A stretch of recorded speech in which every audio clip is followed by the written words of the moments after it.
नहीं है। तो मैं जो पिछले वीडियो में अपनी बात मैंने छोड़ी थी कि अगर इन तमाम सारे समाजद्रोही लोगों को लोग अपने अपने कार्यक्रमों में बुलाते हैं तो हम सब की जिम्मेदारी है कि हम लोग मिल करके ऐसे लोगों का भी खुल करके विरोध करें।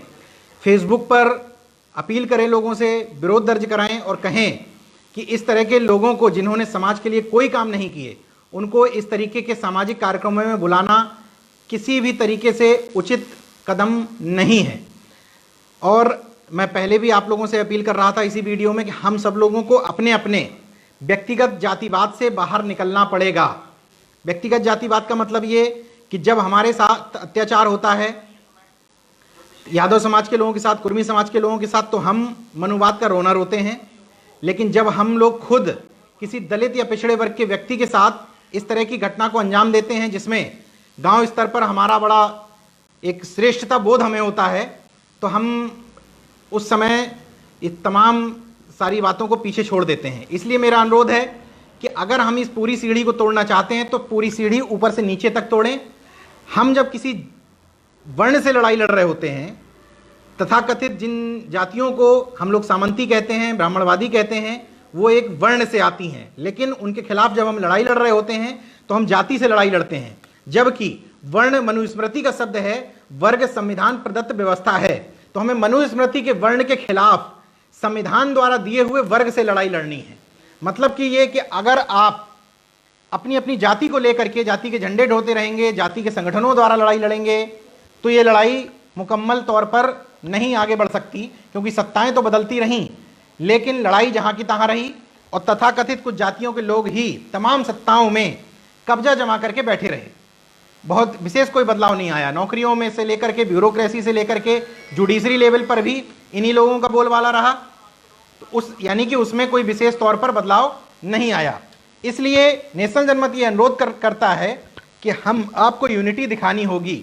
गांव स्तर पर भी हम लोगों को कोशिश करने पड़ेंगे कि बहुत सारी घटनाओं में जो संभव है, देखिए मैं पहले भी कह रहा था कि भाई भाई में भी झगड़ा हो जाता है, सारे झगड़े निपटाना संभव नहीं है, ना मेरी हैसियत है ना किसी अन्य व्यक्ति की हैसियत, लेकिन तमाम सारे ऐसे छोटे छोटे झगड़े होते हैं, नाली खड़ंजे के झगड़े, छोटे मोटे गांवदारी के आपस के झगड़े, फल तोड़ लिया, खेत में भैंस चली गई, इन झगड़ों को हम लोग आपसी समझदारी से निपटारा कर सकते हैं। जब तक कि इन संघर्षों में, इन विवादों में जाति वर्चस्व की भावना नहीं आती है, तब तक हम पिछड़े और दलित समाज के लोगों को आपस में बैठ करके इन मुद्दों का हल निकाल लेना चाहिए। एक काम और हम लोग कर सकते हैं कि तमाम सारे जो जातिगत नेता हैं इन पर सवाल भी उठाएं और साथ ही इनका घेराव भी करें जहां जरूरत पड़े, लेकिन घेराव करें जब तो बहुत शांतिपूर्ण ढंग से करें। उसमें कोई इस तरह का व्यवधान उत्पन्न ना हो कि आपकी वजह से आप जिन लोगों को साथ में लेकर गए हैं उनको कोई दिक्कत उत्पन्न हो जाए। इसलिए क्योंकि आज भी ये पिछड़ा वर्ग लड़ना नहीं सीखा है। अगर पहले स्टेज में ही आप इसको जेल भिजवा देंगे तो दोबारा आपके साथ लड़ाई लड़ने के लिए कोई तैयार नहीं होगा। इसलिए पहले इसको बोलना सिखाना है, बोलने के बाद लड़ना सिखाना है, सड़क पर आना सिखाना है, अपने नेताओं को जवाबदेही तय करनी है। एक काम और हम लोगों को करना है आपस में स्तर पर, जब भी किसी वंचित समाज के नेता की जयंती मनाई जाए उसको जाति के आधार पर बिल्कुल नहीं मनाना है। अगर आप जाति के आधार पर जयंती मना रहे हैं तो आपको अपने आप को पिछड़े वर्ग का, वंचित वर्ग का हितैषी बिल्कुल भी नहीं कहना चाहिए, क्योंकि आप उसी ब्राह्मणवादी व्यवस्था को आगे बढ़ाने का काम कर रहे हैं जिस व्यवस्था के तहत आपके साधन, संसाधन, हिस्सेदारी सब कुछ छीनने की कोशिश की जा रही है। आप उसी व्यवस्था के पोषक हैं।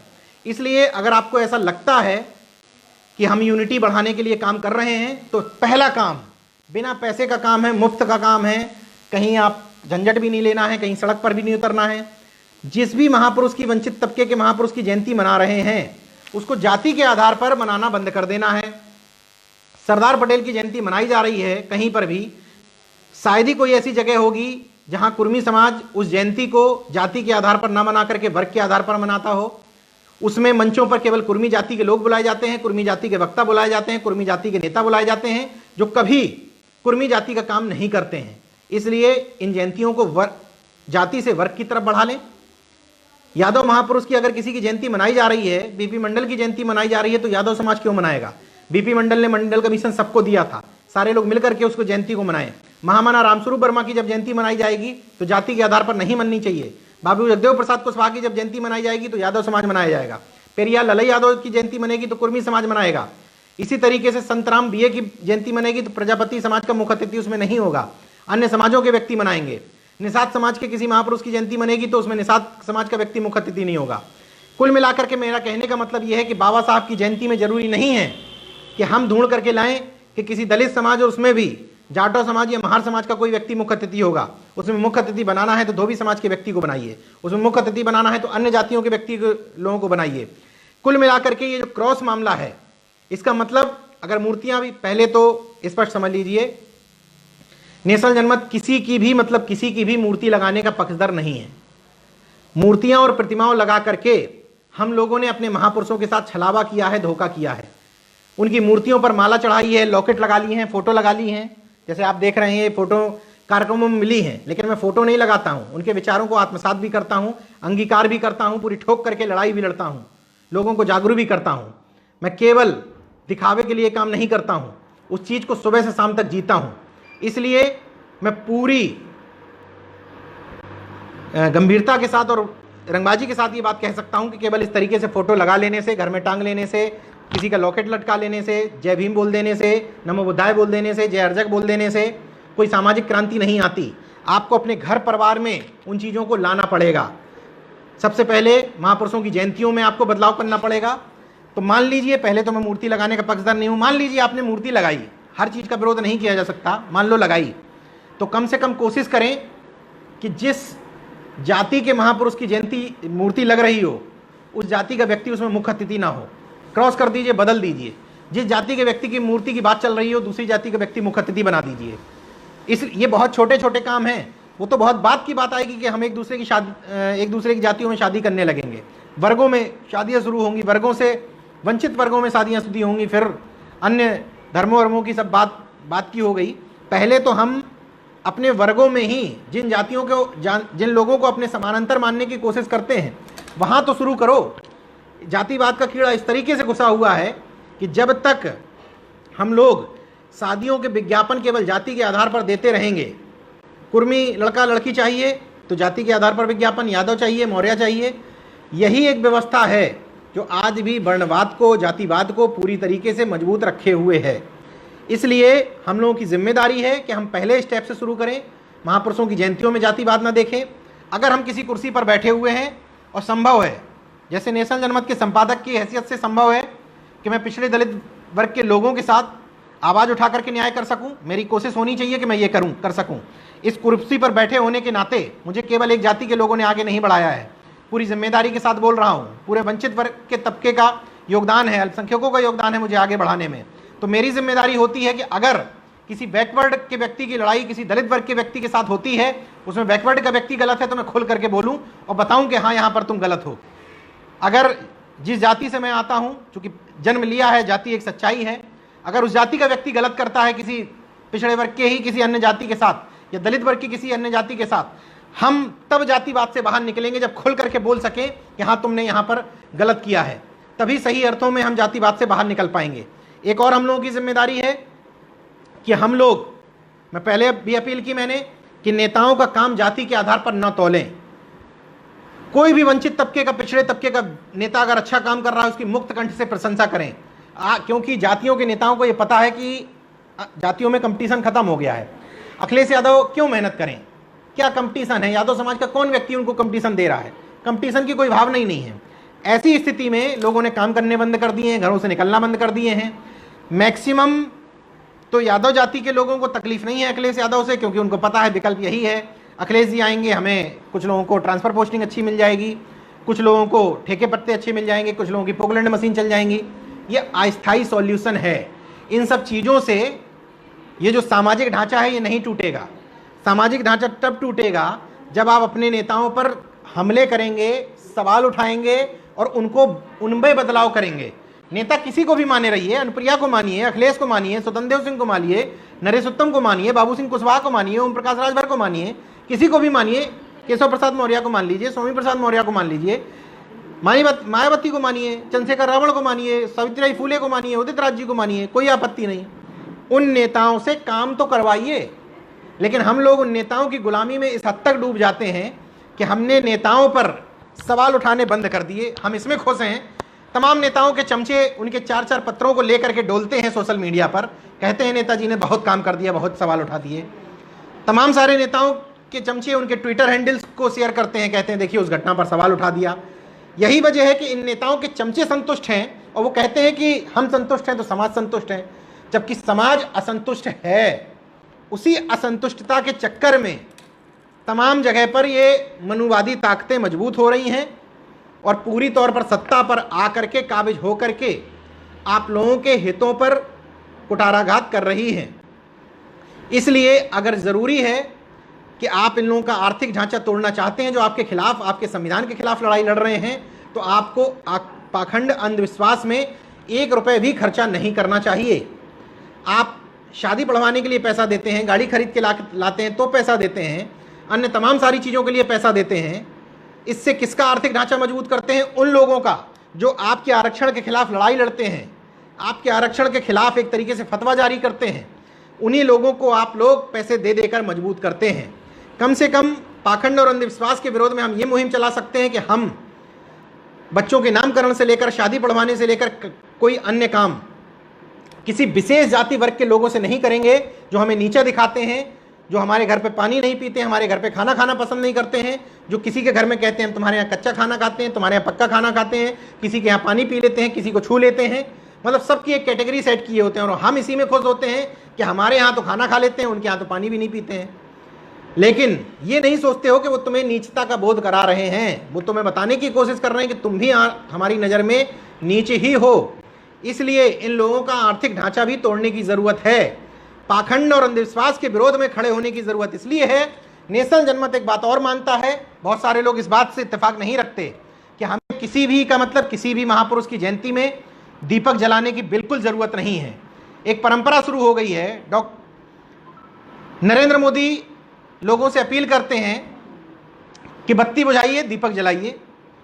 तमाम सारे लोग जो वैज्ञानिकवादी अपने आप को मानते हैं, अम्बेडकरवादी मानते हैं, तर्कवादी मानते हैं, समाजवादी मानते हैं, वो नरेंद्र मोदी का, प्रधानमंत्री का इस आधार पर विरोध करते हैं कि हजारों लाखों लोग अगर दिए जलाएंगे तो इन दीपकों का तेल किसी गरीब के घर में जा सकता है।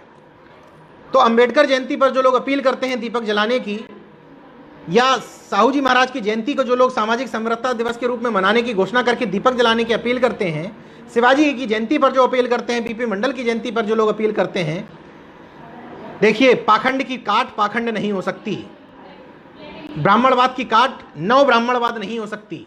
जो आप लोग कर रहे हैं ये नव ब्राह्मणवाद है, नव पाखंड है।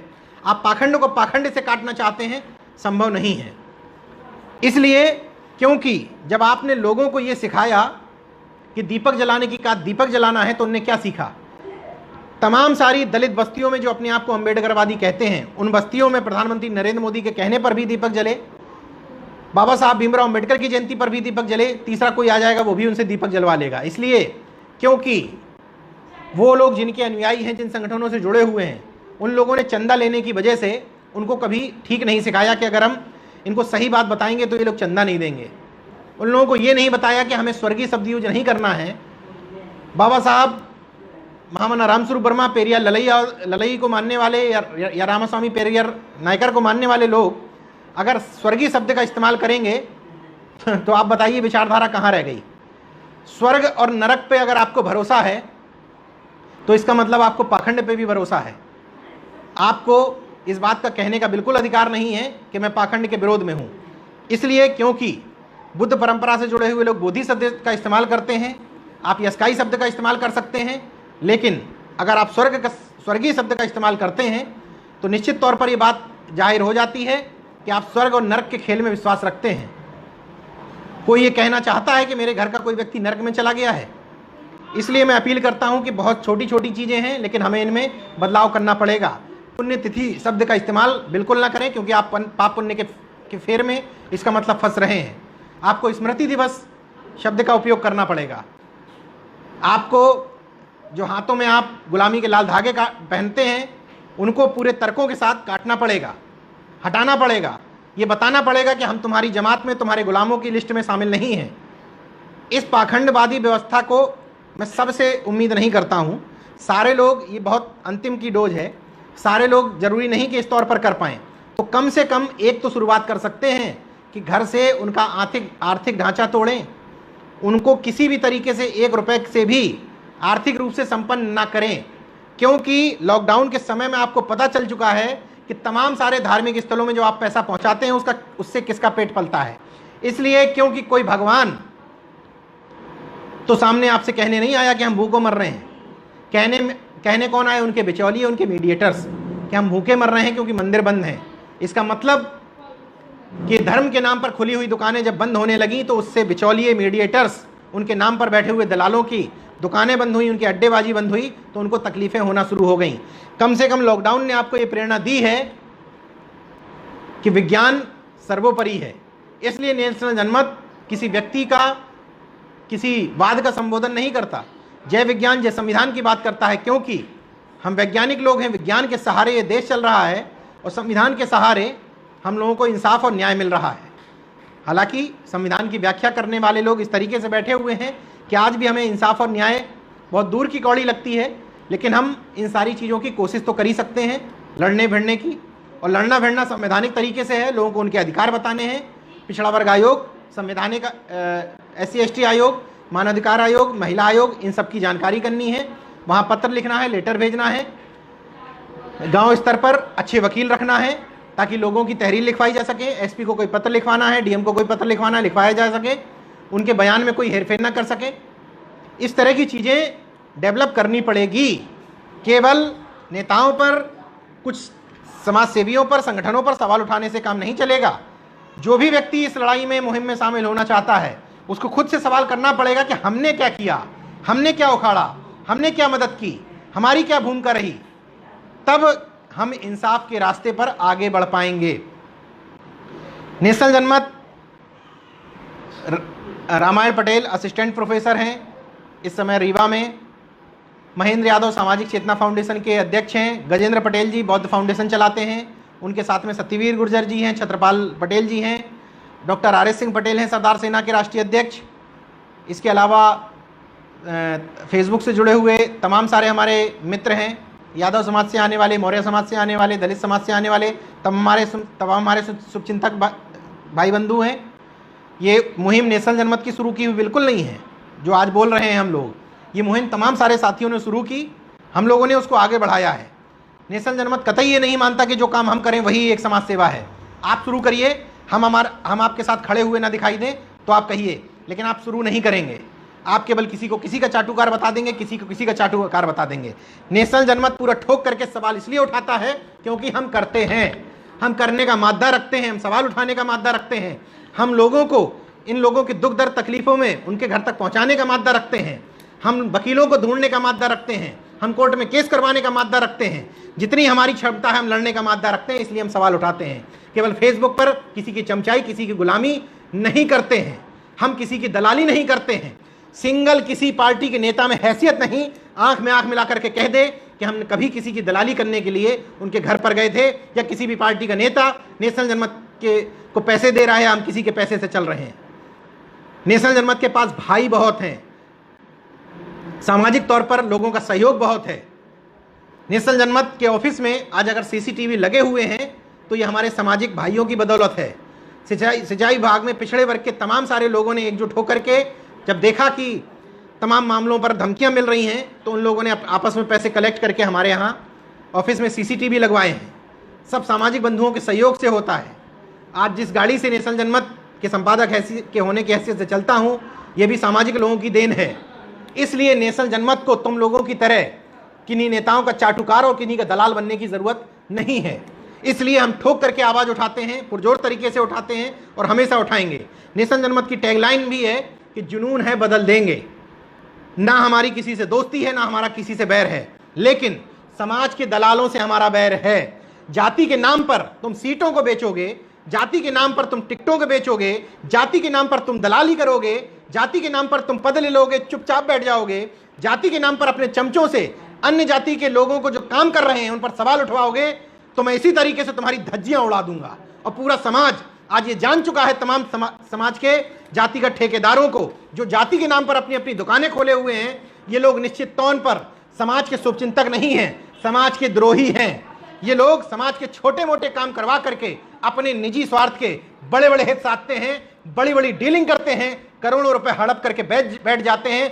और ये लड़ते कब हैं? जब इनको बंगले लेने होते हैं, इनको टिकट लेने होते हैं, इनको मंत्री पद लेना होता है। बाकी समय में ये सारे लोग, किसी भी जाति की बात कर रहा हूं मैं, जो जाति के नाम पर राजनीति कर रहे हैं, ये लोग उस समय कहीं नजर नहीं आते जब पिछड़े और दलितों के लिए संघर्ष करना हो। पिछड़े दलित तो छोड़ दीजिए, जब तमाम पार्टियों के लोग अपनी जाति के साथ घटना होने पर संघर्ष नहीं कर पाते हैं, तो उन लोगों की क्या हैसियत है कि पिछड़े और दलितों को एक करें?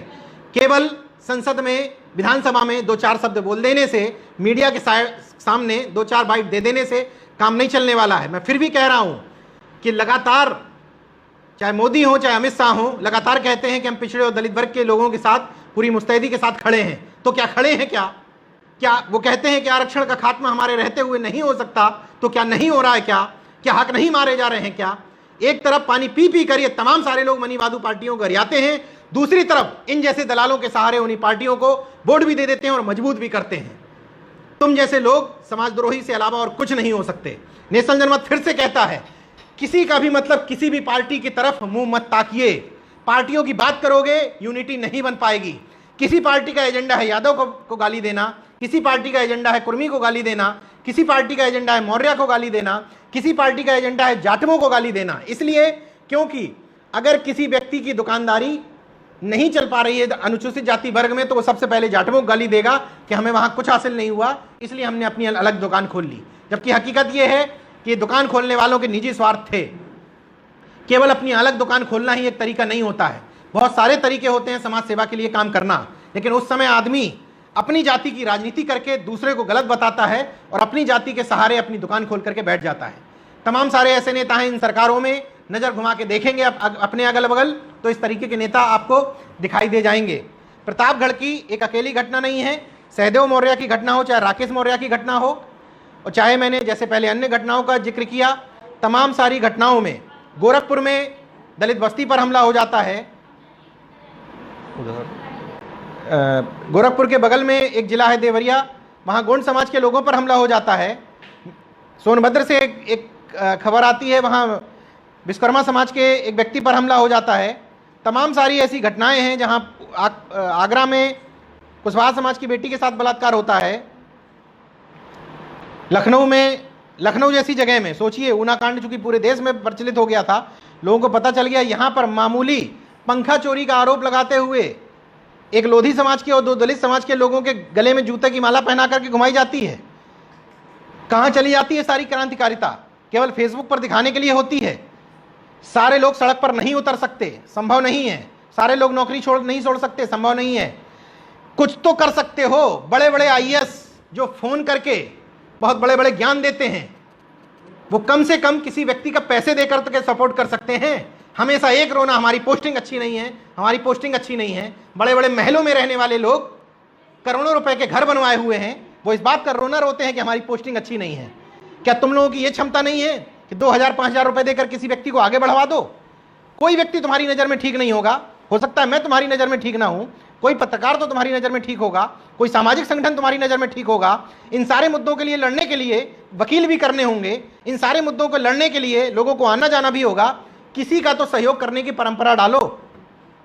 तमाम सारे पीसीएस ऐसे मेरी नज़र में हैं, दलित पिछड़े वर्ग में नहीं है, स्पष्ट बोल रहा हूं। दलित वर्ग में तमाम सारे लोग मेरी ऐसी नज़र में हैं जो पे बैक टू सोसाइटी के तहत उनको कहीं घटना पता चलती है तो आपस में पैसा कलेक्ट करते हैं और लोगों तक पहुंचाते हैं। इसलिए हाथ जोड़ करके निवेदन कर रहा हूं, कम से कम हम ये तो मुहिम शुरू कर सकते हैं कि 100-100 रुपए कंट्रीब्यूट करना शुरू करें। तमाम सारी रेप की जो खबरें आई हैं, अभी कुछ चुनिंदा घटनाएं आपको बता देता हूं। निषाद समाज की बेटी की घटना पता है, कुर्मी समाज की बेटी की घटना पता है, कुशवाहा समाज की बेटी की घटना पता है। अभी एक लोग व्हाट्सअप कर रहे थे लेकिन घटना उन्होंने नहीं बताई, कहीं की बता रहे थे कि दलित समाज की बेटी के साथ हुई है। इन घटनाओं की सत्यता पता कर लीजिए। सत्यता इसलिए कह रहा हूं कि कई घटनाएं वास्तव में गलत भी होती हैं, वो आपको पता चल जाएंगी। सत्यता पता कर लीजिए। अगर लगता है कि मामला जेन्युइन है और पीड़ित पक्ष के साथ कोई खड़ा नहीं है, और आप भी खड़े नहीं हो सकते, आपके अंदर डर घुसा हुआ है, मत खड़े होइए। 100, 500, 1000 रुपए का सहयोग तो कर सकते हैं, क्योंकि किसी व्यक्ति को लड़ने के लिए सबसे पहला जो दिक्कत आती है वो आती है अर्थ की। तो कोई तो आपकी नज़र में ठीक होगा, उसको तो पैसा देना शुरू करिए। हम नौकरी कर रहे हैं, पोस्ट पर हैं, हम पद पर हैं, हम बोलेंगे तो हमारा ये हो जाएगा। आर्थिक रूप से तो मदद करिए। हम वकील हैं, वकालत के माध्यम से तो सहयोग करिए। हम पत्रकार हैं, पत्रकारिता के माध्यम से तो बोलिए। दिल्ली में बैठे हुए तमाम सारे लोगों को आज नेशनल जनमत से तकलीफ है, इसलिए क्योंकि हर लड़ाई में नेशनल जनमत आगे आता है तो नेशनल जनमत की लोग तारीफ भी करते हैं। जलिए मत, चिढ़िए मत, कुढ़िए मत। ये सोचिए कि आज तमाम सारी लोगों से बराबर या कम उम्र का होने के बाद भी नेशनल जनमत ने पहचान क्यों बनाई? इसलिए पहचान बनाई क्योंकि मैंने सैलरी की तरफ मुंह नहीं देखा, नौकरी छोड़ी, पूरी शिद्दत के साथ नेशनल जनमत वेबसाइट शुरू की और आज नेशनल जनमत यूट्यूब चैनल चला रहा हूं। यहां तक पहुंचने में किसी भी एक जाति का योगदान नहीं है, तमाम सारे वंचित वर्ग के लोगों का योगदान है। इसलिए नेशनल जनमत किसी एक जाति की बात नहीं करता है। नेशनल जनमत पूरी तरीके से वंचित वर्ग के साथ, पूरी मुस्तैदी के साथ खड़ा है और वही मेरी जिम्मेदारी है। अगर कोई व्यक्ति इसको एक जाति का संस्थान या चैनल बनाने की कोशिश करेगा तो मैं माफ़ी चाहता हूं, वो इससे पूरी तरीके से दूरी बना ले। इसलिए क्योंकि नेशनल जनमत या कोई भी व्यक्ति किसी भी एक जाति के सहारे दलाली और गुलामी तो कर सकता है, नेताओं और आईएएस के आगे पीछे तो घूम सकता है, उनको बुके दे सकता है, उनको समाज का बहुत बड़ा क्रांतिकारी बता सकता है। एक शब्द याद नहीं आ रहा है, हाँ, एक शब्द यूज किया जाता है, कुर्मी कुलभूषण। कोई व्यक्ति आईएएस बन जाए, कोई नेता बन जाए, कोई पद पे पहुंच जाए, वो समाज के लिए कोई काम करे ना करे, 10 चमचे उसको पहले ही कुर्मी कुलभूषण बता देंगे। इधर कोई व्यक्ति पूरा जीवन काम करते हुए रगड़ जाएगा, कोई सामाजिक कार्यकर्ता, रामेश्वर पवन जैसे लोग, इन जैसे लोगों को ये समाज पूछेगा तक नहीं। इसलिए इन समाजों के लिए कोई काम करने के लिए आगे नहीं आता है, क्योंकि उनको पता है कि आखिरकार तुम्हें गुलामी केवल नेताओं की और अधिकारियों की करनी है। इसलिए नेशनल जनमत उम्मीद करता है पिछड़े और दलित वर्ग के लोगों से कि आप समाज के वकीलों को भी मंचों पर बुलाना शुरू करिए, तमाम सारे प्रोफेसर्स जो समाज के लिए लिख सकते हैं, पढ़ सकते हैं, तमाम सारे कवियों को भी बुलाना शुरू करिए, पत्रकारों को भी बुलाना शुरू करिए। मैं अक्खड़ आदमी हूं, मुझे आप पसंद नहीं कर सकते जल्दी, मैं सब पे सवाल उठा देता हूं, मत बुलाइए मुझे। कोई तो पत्रकार होगा पिछड़े और दलित वर्ग का जिसको आप बुलाना चाहते हैं, उसी को बुलाइए, उसी को सहयोग करिए। कोई तो होगा ऐसा व्यक्ति आपकी नज़र में, कोई तो ऐसा सामाजिक कार्यकर्ता होगा जो आपके जिले में अच्छा काम करता हो, लड़ाई लड़ता हो। इन लोगों को मंच पर बैठाना शुरू करिए। ये समाज के असली हीरे हैं जो आपके लिए मुद्दों के लिए लड़ाई लड़ते हैं। बाकी सारे लोग तो चेहरा दिखाने के लिए आते हैं, किसी को चुनाव लड़ना है, किसी को गेटिंग सेटिंग करनी है, किसी को आपके वोटों के सहारे आगे इस पार्टी में या उस पार्टी में, किसी अन्य पार्टी में गोटियां सेट करनी है। क्योंकि राजनीतिक दलों की दलाली आप लोगों के उन कार्यक्रमों की फोटो दिखा दिखा कर ही चलती है कि मुझे समाज के लोग इतने कार्यक्रमों में बुलाते हैं। समाज के काम न करें, इन दलालों को बुलाना बंद कर दीजिए, इनकी दुकानें बंद हो जाएंगी।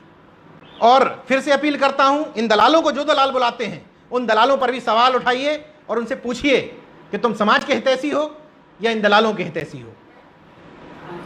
सारे सवाल उठाने के बाद खुद से सवाल करिए, खुद से, कि मैंने इन सारी चीजों पर, इन सारी घटनाओं पर, पिछड़े दलितों की मौत पर, आरक्षण के खात्मे पर किया क्या है? क्या एक बार भी फेसबुक पर पोस्ट लिखी? क्या एक बार भी सोशल मीडिया पर बोला? क्या मैंने किसी व्यक्ति को आर्थिक तौर पर सहयोग किया? क्या मैंने किसी भी इस मुद्दे से लड़े हुए किसी व्यक्ति को फोन करके कहा कि जरूरत हो तो मैं आगे आ जाऊंगा? क्या वकील की हैसियत से मैंने इस मैटर में बताया कि क्या क्या आगे हो सकता है? क्या एक अधिकारी की हैसियत से मैंने फोन करके बताया कि इस मामले में ऐसा कर लीजिए तो ऐसा हो जाएगा? खुद से सवाल करिए कि मैंने इस मामले में किया क्या है। अपने जातिवाद से आगे उठिए, एकजुटता के साथ लड़ाई लड़िए, तभी सही अर्थों में हम लड़ाई लड़ सकते हैं। क्योंकि जो समय रखा गया था वो खत्म हो गया है और एक जगह मुझे जाना भी है, तो मैं यहीं पर अपनी बात खत्म करूंगा 4 अनुरोधों के साथ। जयंतियां जाति के आधार पर बनाना बंद करिए, लोगों को साइंटिफिक टेम्परामेंट के आधार पर आगे बढ़ाइए, लोगों को बताइए कि असली अंबेडकरवाद, असली अर्जकवाद किसी भूखे को खाना खिलाना है। जयंतियों में बाबा साहब के नाम पर गाने बना लेने से, अन्य महापुरुषों के नाम पर गीत बना लेने से, रामायण की तरह कोई चरित्र रच देने से बहुत ज़्यादा परिवर्तन नहीं आने वाला है। परिवर्तन का तरीका ये है कि पहले तो इनिशियल स्टेज पर तमाम सारे महापुरुषों की जयंतियां मनाइए, लेकिन जाति आधार पर मत मनाइए। आगे बढ़ करके पैसा कलेक्ट करते हैं तो किसी निर्धन समाज के व्यक्ति की मदद करिए, उसको खाना खिलाइए, उसको कपड़े दीजिए, किसी अच्छे बच्चे की पढ़ाई का इंतजाम करिए, मीडिया मजबूत करिए, वकील मजबूत करिए, लेखक मजबूत करिए, सामाजिक कार्यकर्ता मजबूत करिए। ये लोग आपके लिए लड़ते हैं। ये दलाल राजनेता जीवन भर से आप लोगों से माला पहनवाते हैं, गाड़ियों की लंबी लंबी लाइन लगा के रखे, इनको रिसीव करने आप लोग जाते हो, बुके देने जाते हो, जिंदाबाद मुर्दाबाद करते हो, फेसबुक ट्विटर पर एक दूसरे से लड़ जाते हो। हासिल क्या होता है? बाबा जी का ठुल्लू और एक झुंझुना जिनसे घर के बच्चे खेला करते हैं। इसीलिए अनुरोध है, खुद से सवाल करो, आगे आओ, जिलों में टीमें बनाओ। लखनऊ और दिल्ली के लोगों के भरोसे ज़्यादा मत रहो। जिले में मजबूत टीमें होंगी, तुरंत में किसी को ज़रूरत होगी थाने पर पहुंचेंगी। शारीरिक रूप से, मानसिक रूप से वकीलों की टीम होगी, वो तहरीर अच्छी लिखवाएगी ताकि आपकी वकालत आगे ठीक से बढ़ सके, किसी की पैरवी ठीक से की जा सके, एसपी या थानाध्यक्ष बयान गलत ना करवा सके। ये बहुत हद तक आपकी मजबूती हो जाएगी। नेशनल जनमत चाहता है कि आप बोलें, लिखें। नेशनल जनमत जैसे सैकड़ों हजारों संस्थान हो, जो भी ये काम करना चाहते हैं आगे आएँ। पूरे देश भर के तमाम सारे सोशल मीडिया के लोगों से आग्रह है, आगे आएँ, एक ग्रुप बनाएं, एक टीम बनाएं, ताकि किसी भी एक मैसेज का, किसी भी एक घटना का सर्कुलेशन तमाम सारे सामाजिक प्लेटफॉर्म पर हो और पूरे देश में उस बात का हल्ला मच जाए, डंका बज जाए। आज के लिए इतना ही। आगे हम लोग लगातार इस तरीके से फेसबुक लाइव पर जुड़ते रहेंगे। एक अंतिम शेर के साथ अपनी बात खत्म करूंगा कि अभी तो परिंदे शुमार करना है, फिर हम बताएंगे कि किस किस पे वार करना है। अभी तो परिंदे शुमार करना है, फिर हम बताएंगे कि किस किस पे वार करना है। बड़ा गुरूर है सत्ता वालों तुझे, मगर हम वंचित वर्ग के लोगों को भी जिद है कि दरिया को पार करना है। और उन तथाकथित चाटुकारों को भी सीधे सीधे एक बात दो टूक शब्दों में कह देना चाहता हूं कि हम अपनी मोहब्बत का यूं जश्न मनाते हैं, एक सम्मा बुझाते हैं, एक सम्मा जलाते हैं। क्या अजीब फितरत है इन गुलामों की, क्या अजीब फितरत है इस शहर के बौनों की, खुद तो बढ़ नहीं सकते कद मेरा घुटाते हैं। जय विज्ञान, जय संविधान। धन्यवाद। ठीक, स्टॉप कर दो। रुक जाएगा।